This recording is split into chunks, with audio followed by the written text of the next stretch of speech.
স্থানীয় সরকার মন্ত্রণালয় প্রজ্ঞাপনের মাধ্যমে সিটি কর্পোরেশনের নতুন প্রশাসক নিয়োগ দিয়েছে, তবে এখনও আনুষ্ঠানিকভাবে গাজীপুরের প্রশাসকের কাছে চিঠি পৌঁছায়নি।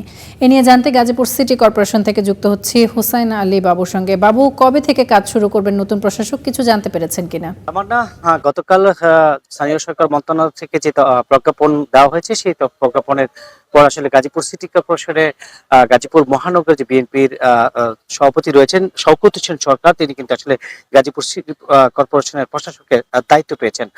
দায়িত্ব পাওয়ার পর থেকে আসলে এখানে যারা কর্মরত রয়েছেন তারা কিন্তু তাকে গিয়ে ফুলের শুভেচ্ছা দিয়েছেন। এখন আজকে ওনার কথা রয়েছে এখানে এসে, তারপর হচ্ছে যে আমরা যতটুকু জানতে পেরেছি উনি যে বিএনপির চেয়ারম্যান এবং বিএনপি এবং প্রধানমন্ত্রী তারেক রহমান তার সাথে দেখা করে স্থানীয় সরকার যে মন্ত্রণালয় এসে সেখান থেকে চিঠি নিয়ে তারপর উনি এখানে এসে আনুষ্ঠানিকভাবে আসলে এখানে বসবেন। এছাড়াও কিছু তথ্য দিয়ে রাখি তামিল না, 2013 সালে আসলে এই সিটি কর্পোরেশন গঠিত হয়।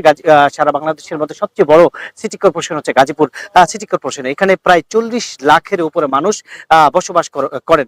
আসলে এত বড় সিটি কর্পোরেশন আসলে তেমন চোখে পড়ার মতো তেমন কোনো অবকাঠামোর উন্নয়ন কিন্তু হয়নি। আধুনিকতায় পরিবেশ বান্ধব গ্রেট ওয়াল সেরামিক।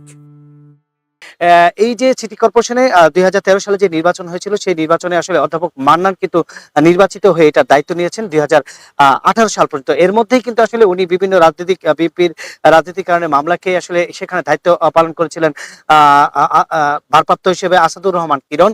তারপর কিন্তু 2018 সালে আবার নির্বাচন হয়। আবার নির্বাচন হলে সেখানেও কিন্তু যে মেয়র জাহাঙ্গীর তিনি কিন্তু বিতর্কিত কারণে তাকেও সেখান থেকে সরিয়ে আসলে ভারপ্রাপ্ত আবারও আসাদুজ্জামান কিরণকে কিন্তু বসানো হয়। সেখানে কিন্তু এই সিটি কর্পোরেশনের উন্নয়নের জন্য বড় ধরনের একটি অর্থ বরাদ্দ আসে। সেই অর্থের অর্ধেক কাজ করে আর অর্ধেক কাজ না করার কারণে সেই অর্ধেক টাকা কিন্তু মন্ত্রণালয়ে ফেরত দেওয়া হয়েছে, এমন ঘটনাও কিন্তু রয়েছে।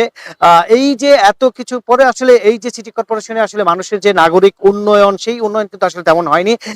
এই এলাকার মানুষের সবচেয়ে বড় দুর্ভোগ হচ্ছে যে আসলে গাজীপুর যে রেল স্টেশনের রেল ক্রসিং, সেই রেল ক্রসিং এর সবচেয়ে বড় দুর্ভোগ। তারপর হচ্ছে যে ড্রেনেজ ব্যবস্থা না থাকার কারণে এই যে গাজীপুরে যে ডেঙ্গু মশার আবির্ভাব সেটা কিন্তু হচ্ছে। এবং এছাড়াও কিন্তু আসলে যে রাস্তাঘাটের যে পরিমাণ যে ভাঙা খানাখন্দ বিভিন্ন জায়গায় সমস্যা, সেই সমস্যায় কিন্তু মানুষ ভোগান্তিতে পড়েছে প্রতিনিয়ত। আসলে ড্রেনের ব্যবস্থায় যেসব ড্রেন গুলো করা হয়েছে সেগুলো আসলে ভেঙে গিয়েছে, সেখানে কিন্তু পানির ব্যবস্থা নিষ্কাশন না থাকার কারণে রাস্তার উপরে পানি উঠে মানুষের চরম ভোগান্তিতে পড়তে হয়।